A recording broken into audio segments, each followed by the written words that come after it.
Hello, everyone.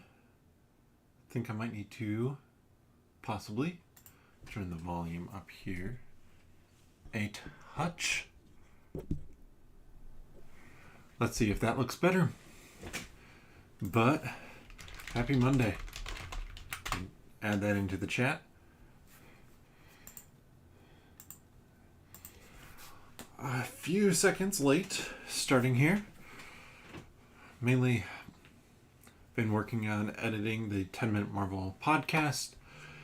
And, well, some big changes for that. If you've been checking it out, mainly co-host on it now. So it's longer episodes. Going to be 30-Minute Marvel coming up here soon. And, yeah, it takes a little bit more to edit.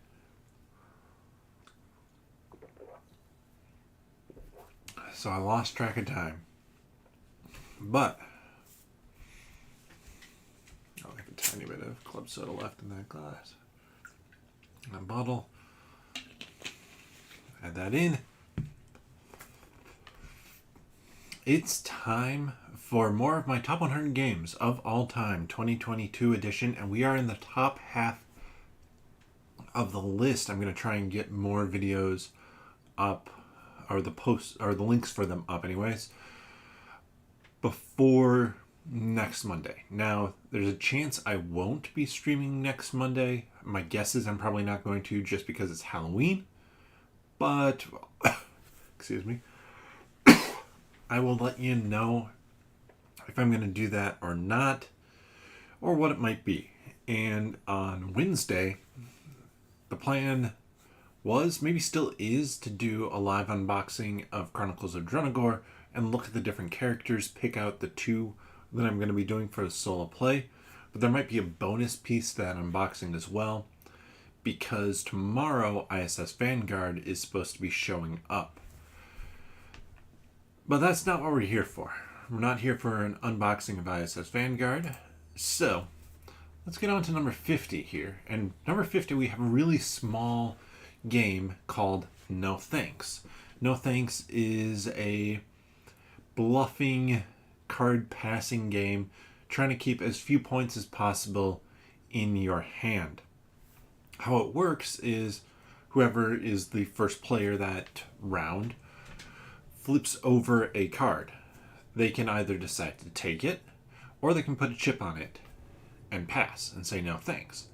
It continues around until somebody looks at the number of chips and is like, yeah, okay, that's enough for me. That's worth it for me to grab it at this point, because chips are worth -1 points, and if it's, for example, a number that completes a run for you, you only score the first number of that run. So there's a lot of different factors of when does this become valuable enough for me just based off of those chips, or when do I run out of chips? Because if you can't place a chip on it, you have to take it. You can't pass, which it's a really interesting game, one that I've had a blast every time that I play it, and one where kind of this economy of what you're doing, it's different every time.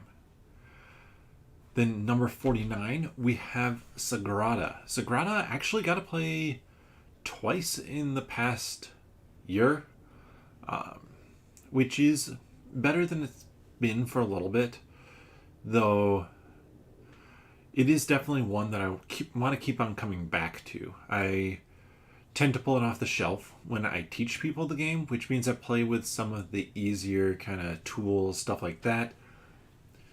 But every time I do pull it off the shelf, it is a really fun game to play. In this game, you're drafting dice and placing them into a stained glass window.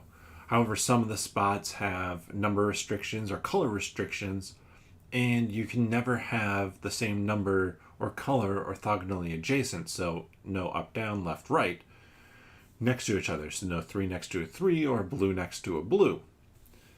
It gives good strategy into how you're drafting and what you're drafting, and there's some dice manipulation as well, which are those tools that I was talking about that you can use.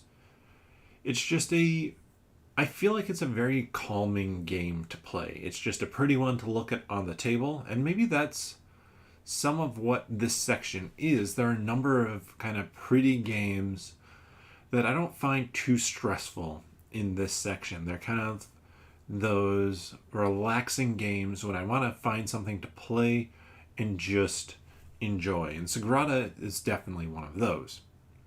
48, we have Ready, Set, Bet. Kind of the opposite of a relaxing game because this is a real-time betting game and a horse racing game. So how it can work is you can have rotate who's kind of running the race.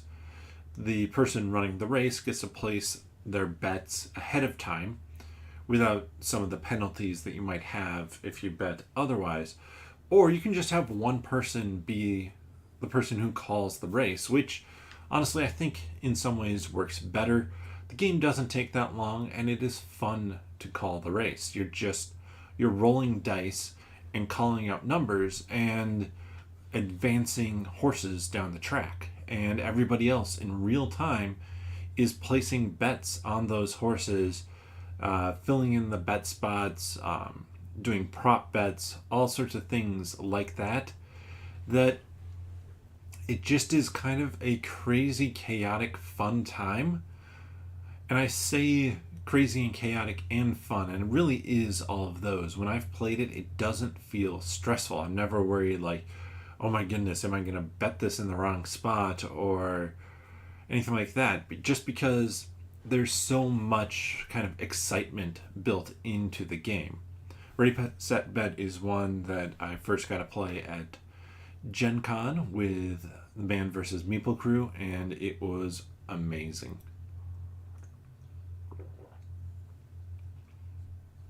In particular, Ryan can really call a good race. Then at number 47, we have Arboretum. Now this one might look pretty, but it is not a friendly, relaxing game.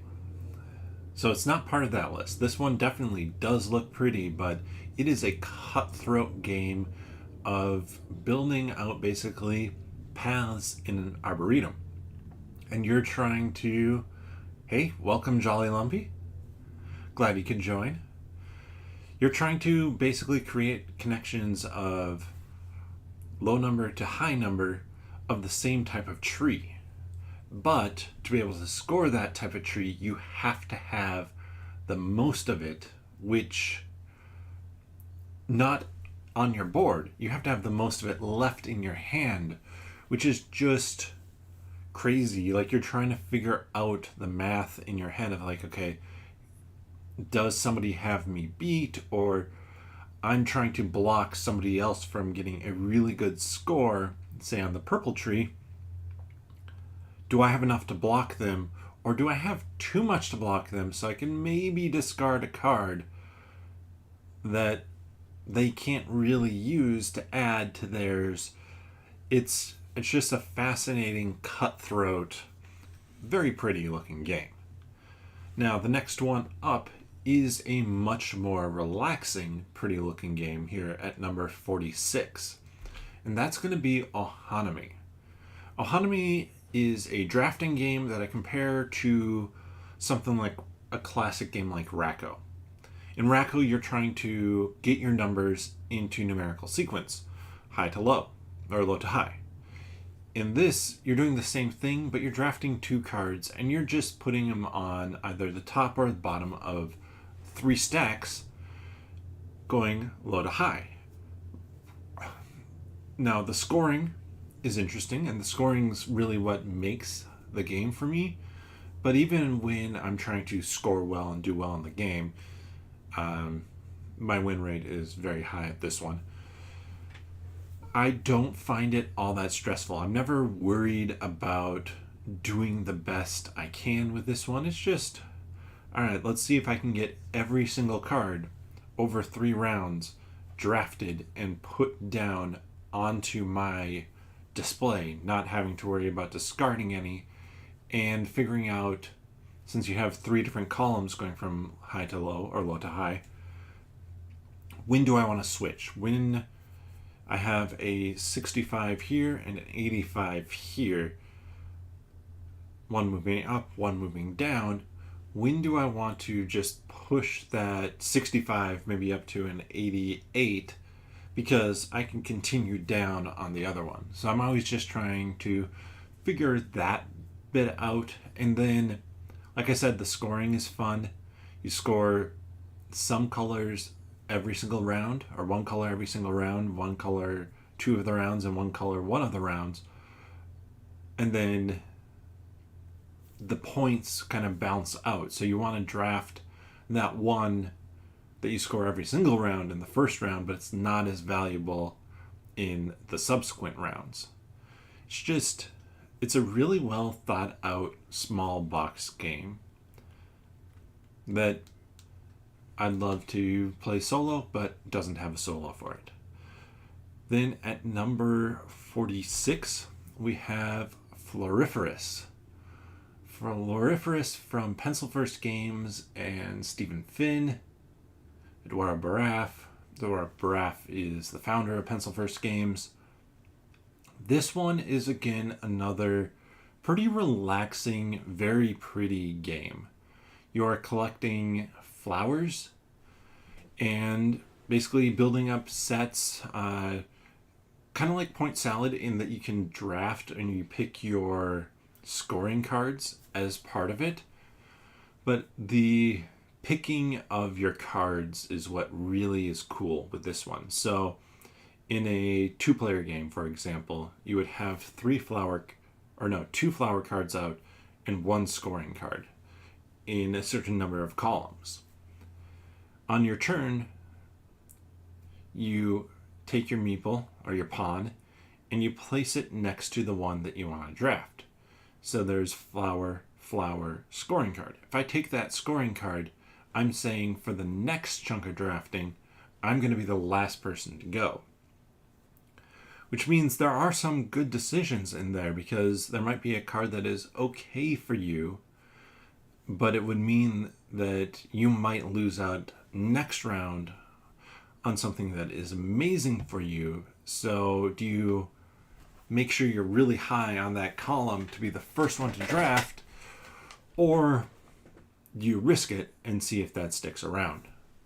It has good strategy to it. Again, it's so pretty, I just find it relaxing that way. I believe this is now number 45. We have Res Arcana. At least it's the next one up, is Res Arcana. This is an engine building game with very few cards in it. Now, that's not to say the game itself doesn't have a bunch of cards, but you have a hand of 8 cards, and you are using those cards to build up an engine to basically get resources, to turn those resources into points. But you never get more cards. You might get some like monuments that can help you. But in terms of building out your hand and building out your engine, you have to think about, okay, how is this going to work long term? And you can play with set starting hands, but I really enjoy it with drafting your hand, so you yourself are kind of in charge of your engine as you go. I think it's a really fun game that way, and pretty fast, since it only goes up to 10 points, and once you get your engine cooking, it works really well. Res Arcana is definitely one that I would recommend checking out. I have all the expansions for it, and I've still only played the base game, but from what I can tell, the expansions don't add too much, just a little bit of variety to it. So, a lot of fun.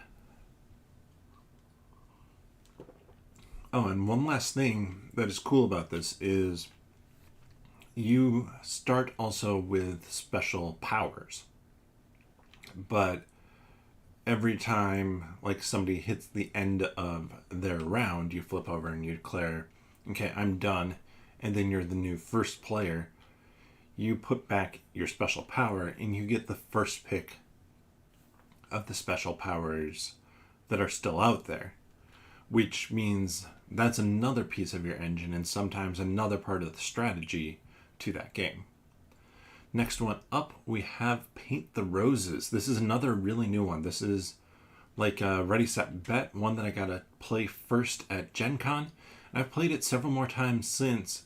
This is a cooperative deduction game where you are trying to paint the roses in the Queen of Hearts garden in such a way that you're fulfilling secret scoring objectives.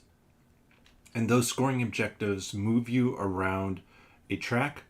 But of course, the Queen of Hearts is trying to chase you down and lop off your head. She really doesn't care either way. Either she gets her garden painted or she gets to lop off your head.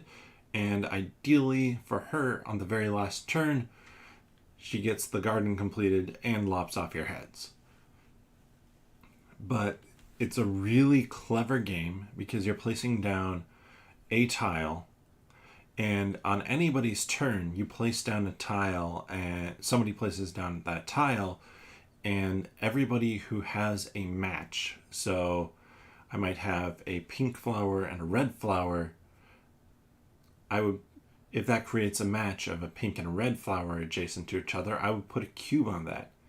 So you're trying to place your tile in such a way with whatever combination you have, whether it be color, suit, or color or suit mixed together. You're trying to place the tile to give the other people you're playing with as much information as possible about the card in your hand. It's a really good design, and sometimes you can't give any clue about what's in your hand, but based off of the tiles that are out there and where you place stuff down, you can potentially give a clue about that card in your hand just by process of elimination. That's tricky to do, but it is possible, and I've seen it done, and it's fun when it's done. Then I believe number 43 here, we have Time Stories. Time Stories has dropped some for me, and that's mainly due to not playing it recently, not because I don't really enjoy the game. Time Stories is a fun kind of escape room type game, but with time travel, where you are sent back in time or sent to the future, sent to an alternate dimension, whatever it might be, into somebody else's body, like your consciousness into somebody else's body. Very Quantum Leap in what it's doing. And you're there to solve some problem, some time disturbance that is putting everything out of balance. There is one downside to this game, and that's when you fail, you reset and go again. So you're looking at the same stuff over again. And sometimes that's useful. Sometimes it's going to help you figure out a puzzle that you had completely missed. Other times, not so useful, and it just becomes a little bit of a slog through that.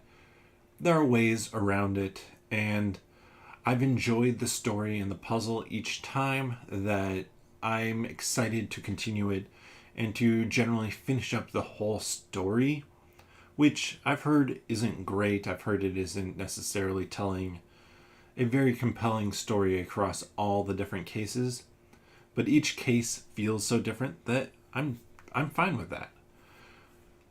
And then I believe, yes, number 41, we have another game that I played for the first time at Gen Con 2022 because, well, it came out at Gen Con 2022, and that is the massive roll and write game Twilight Inscription. Now, I haven't played Twilight Imperium before. Twilight Inscription is supposed to kind of have some feel like that. But it's a roll and write game, so there's a little bit less tactics on the map. And from what I've heard from people who have played both, like some of the things like voting, which is very important in Twilight Imperium, is a little bit less important here. But the puzzle of the roll and write is still fun. You have 4 different sheets you're doing, and on any given turn, though if you go through kind of the tutorial thing to get going, after 4 turns, You pick which one you want to activate.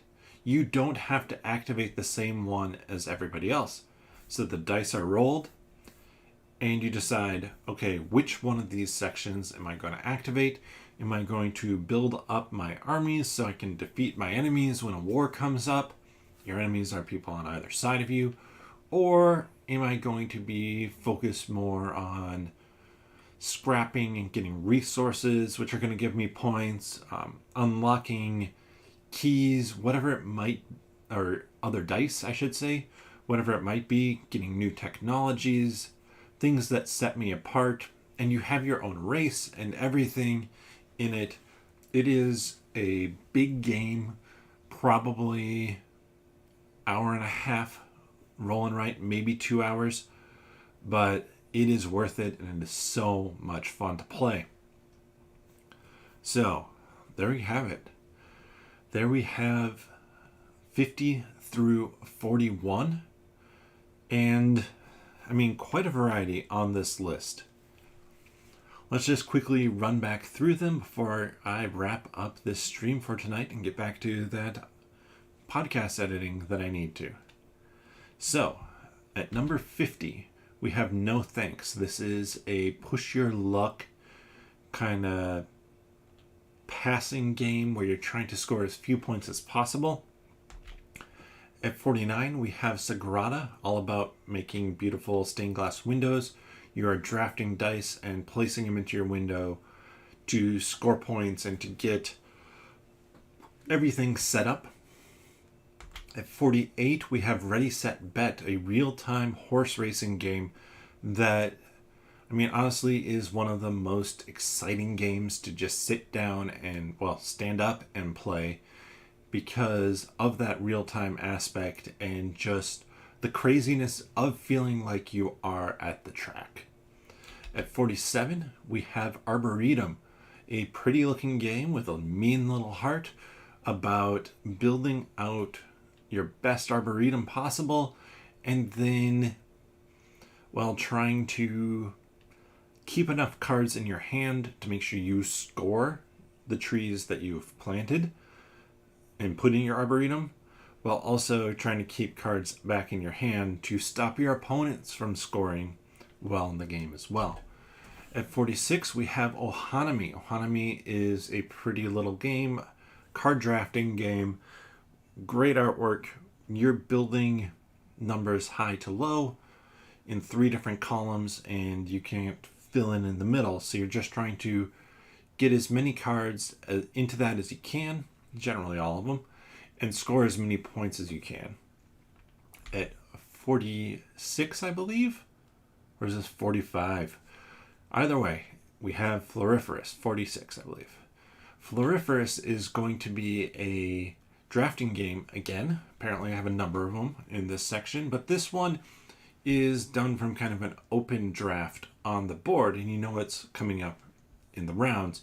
You're drafting different flowers to complete kind of objectives, as well as then to score the scoring cards that you can also draft. So it's a question of when do you draft flowers, when do you draft scoring cards, all of that, with a really clever mechanism for turn order, with the columns that you're drafting in, and the person who drafts the higher card on a previous column, on the previous column, gets to draft first on the next one. Then at 45, we have Res Arcana. Res Arcana is a engine building game with a small hand of cards, but a lot of strategy and processing how you build out your engine as you go to get resources and convert those resources into points. At 44, we have Paint the Roses. Paint the Roses is a cooperative deduction game with great artwork and a clever system of placing down flowers to create matches, to be able to give clues to your other players to let them know what you have. It is a tough cooperative game, but in a great way. Well, this must be 42. At 42, Let me make sure I didn't miss anything here. 42, we have Time Stories. Time Stories is going to be a kind of escape room style game, but an escape room style game with a lot of story to it that works really well. It's fun. I get why some people don't like it because you go back over the same thing, but if you're looking for some puzzles to solve and a system that can deal with different types of stories and puzzles whenever you want, Time Stories is great. And finally, at 41, we have Twilight Inscription. Twilight Inscription is a roll and write game where it tries to be Twilight Imperium. I've heard maybe misses a little bit on that, but it's still a lot of fun. There's really good puzzles to that game with all 4 different boards. And I like it as a roll and write because kind of like some other ones like Welcome To, you can maybe activate and go in different directions. But this one, because of how big it is, you can really go in different directions for how you want to score your points and build up. But with that, half an hour, a little bit less. Thank you for watching. Hopefully this was fun. Let me know which one of these games you'd want to play. And I mean, there are 3 of them. Ready, Set, Bet, Twilight Inscription, and Paint the Roses that came out this year. So maybe there's one of those that you want to get your hands on. But with that, thank you so much for watching. Like I said at the beginning, probably no stream next Monday just because it is Halloween. And this Wednesday, we're going to be unboxing Chronicles of Drunagor and talking through and picking out the 2 characters that I'm going to be playing. So join me then, help me make that decision, and probably a bonus ISS Vanguard unboxing to go with that.